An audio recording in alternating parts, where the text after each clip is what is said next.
Здравствуйте, уважаемые читатели и зрители Якутского Саха-информационного агентства. Начнем с интересного факта.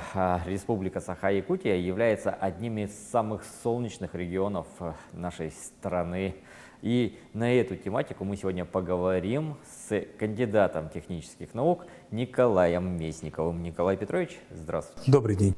Расскажите, пожалуйста, насколько эффективна солнечная энергетика, куда она стремится и что мы имеем на данный момент? Благодарю за вопрос. Солнечная энергетика, или говорят гелиоэнергетика, от слова гелий, солнце.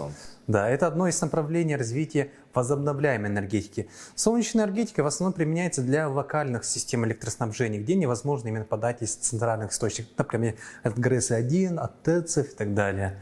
И, в принципе, солнечная энергетика применяется не только для электроснабжения населенных пунктов, но и для отдельных ИЖС, например, для дачных участков, для охотников, фермеров. Ну, мне кажется, она очень будет актуальна для республики, у которых есть множество отдаленных сел, которые по территории как бы удалены.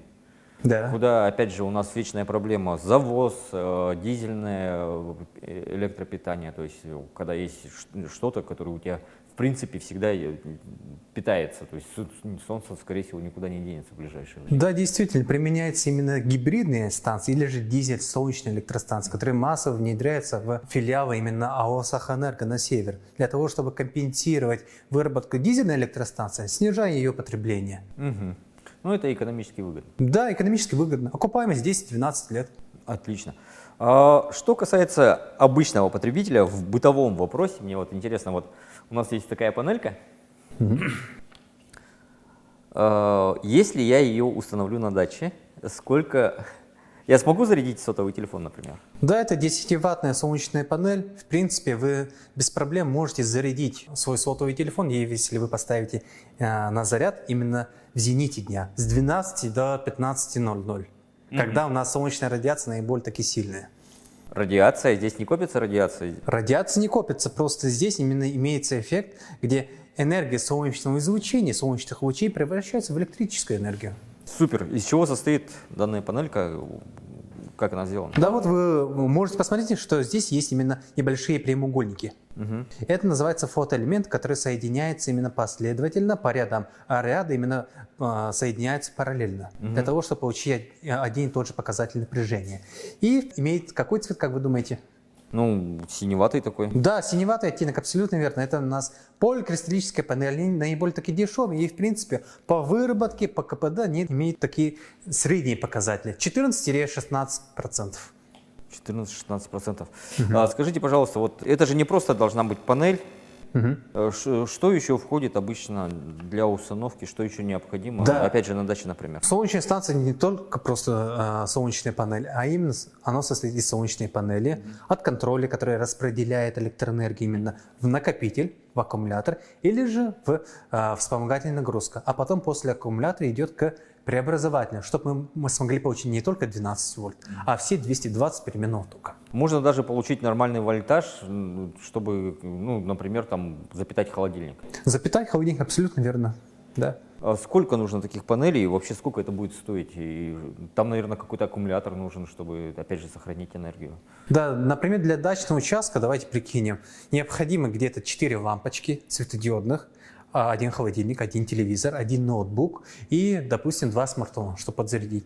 Считаю, что 1 или 1,5 киловатт установленной мощности, а именно это 4 больших солнечных панели по 250 ватт, оно где-то будет стоить от 150 до 200 тысяч рублей именно на сегодняшний день.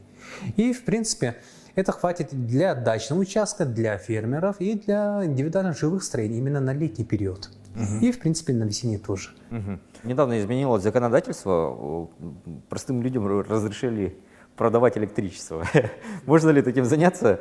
Вообще, как это бизнес-идея такая была? Да, действительно. Недавно, именно 4-5 лет тому назад, были внедрены изменения в федеральный закон об электроэнергетике, также постановление правительства РФ в области микрогенерации, где конкретно прописано, что на один земельный участок владелец может поставить 15-киловаттные солнечные или ветровой электростанции именно для собственных нужд, а излишки продавать именно в сеть, допустим, в сетевую компанию федеральную. Тем самым получать деньги. Интересно, у нас в республике кто-нибудь этим занимается вообще? Однако есть одна небольшая хитрость. Некоторые собственники земельных участков умудряются разделить вот этот свой земельный участок на 4 независимых участка, чтобы поставить не 15 киловатт, а все 60 киловатт. Супер. Ну, то есть опыт в этом есть какой-то определенный. Да, в принципе, на территории стран Европейского Союза, будь это даже на территории Юго-Восточной Азии стран, это, да, действительно работает. Интересно, может, стоит заняться, уважаемые читатели и зрители Якутского Саха-информационного агентства. А у нас, не знаете, в республике никто не продает уже готовые комплексы для установки. В принципе, в городе Якутске, когда я вел именно свои исследования, когда искал именно комплектующие, чтобы по гранту купить, в принципе, можно по 2 ГИС найти без проблем. Отлично, интересно. От бытового применения перейдемте к промышленному. Как у нас в республике она развивается, потому что это все-таки деньги, а деньги это всегда какие-то крупные заказчики. Тем более мы с этого и начали наш разговор о том, как используется для станций, для этого, куда мы стремимся в этом направлении, в промышленном. С начала 21 века, а именно с 2000-х годов, компания Сахэнерго на территории Якутии уже начала внедрять солнечные станции, которые работают параллельно с дизельной электростанцией. А основная окупаемость солнечных станций, которые действуют на севере, это экономия дорогостоящего топлива. Доходит, что 1 тонна дизельного топлива стоит 200 тысяч рублей. И за счет этого, за счет экономии возводится. И на сегодняшний момент действует 27 солнечных станций. И по программе развития ПАО «Росгидро», кстати, Якутэнерго, Сахэнерго являются дочерними структурами «Росгидро», планируется на Дальнем Востоке строительство 60 еще новых ветровых и солнечных станций на Дальнем Востоке. А на территории Якутии еще планируется построить 3-4 объекта. А где они расположены в большей части? Ну, например, это наиболее такие крупные в поселке Хону, это Момский район, прям 1,5 мегаватта. 1 мегаваттная установка, это уже в Верхоянском районе. Одним словом, они размещаются там, где отсутствуют центральные источники питания, например, присоединение к единой энергетической системе, где просто работают дизельные электростанции. Супер. Давайте пофантазируем. Да. Вообще солнечная энергетика, она в фантастике, она так очень популярна, да. Там и все видели эти фильмы, где машины там сплошь из солнечных панелей и сами ездят. Куда вот сейчас вот идет эта сфера? Куда развивается солнечная энергетика? Повышается ли КПД вообще со временем ее использования? Солнечная энергетика сейчас развивается по 2 направлениям. Первое – это повышение КПД этих солнечных панелей. Сейчас производятся именно перовскитные панели в лабораторных условиях. Конечно, промышленные там внедрения нет, но в лабораторных условиях они получили… До этого мы смотрели именно поликристаллические панели, имеющие КПД 14%, а перовскитные имеют все 46%, в 3 раза мощнее по КПД. Офигеть. Вот. Это первое направление. Второе направление, как и проблема, это как накапливать электроэнергию. Ну, всегда в батареях, всегда. Да, в аккумуляторах. Аккумуляторы очень дорогие, и как это надо делать? Сейчас именно производится исследование с применением криогенных технологий. Снижается температура, достигается эффект сверхпроводимости. Без потерь. Вот 2 направления развития солнечной энергетики. Ну, стандартные литиевые батарейки, они… Да, литий сейчас применяется именно и литий-ионовые, но они дорогие, в принципе, но они дольше служат. 5-6 лет уж точно. Есть еще гелиевые, а именно те же свинцовые, но с применением так гелия. И они служат где-то 3-4 года. И стандартные свинцовые, простые свинцовые, это там 2-3 года всего лишь. И если смотреть на будущее, думаю, что все смотрели фильм «Аватар», где применяются солнечные панели гибкие, которые раздвигаются как парус. Да, именно в этом направлении будет двигаться, а именно передвижная солнечная энергетика в космической системе.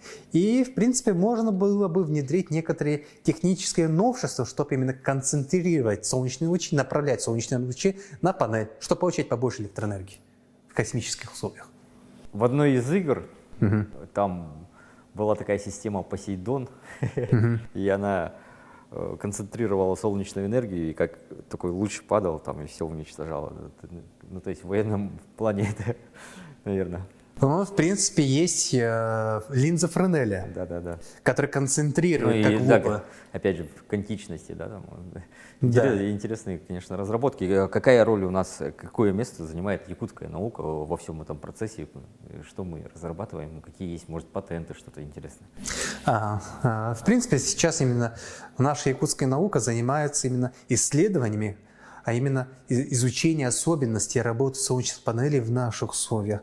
С помощью каких там приборов, каких способов может повысить эффективность именно, как правило, в зимних условиях. Потому что зимой у нас солнечная радиация поменьше, гораздо ниже, чем летом. И поэтому, в принципе, как повысить выработку зимой? Это первое. Второе, именно, это способы размещения солнечных панелей. И третье, конечно же, как очищать и как предохранять солнечную панель от влияния пыли, снега и обледенения. Ну, для нас это крайне актуально. Да, патенты имеются, монографии пишутся. В принципе, написали 3 монографии по солнечной энергетике и 8 учебных пособий. Они находятся в открытом доступе в системе ЕРИНС, можете просмотреть, изучить. Спасибо большое за разговор. Мне кажется, что все-таки возобновляемые источники энергии – это очень актуально, оно будет актуально во все времена. Поэтому надеемся, что при помощи наших ученых это направление будет развиваться.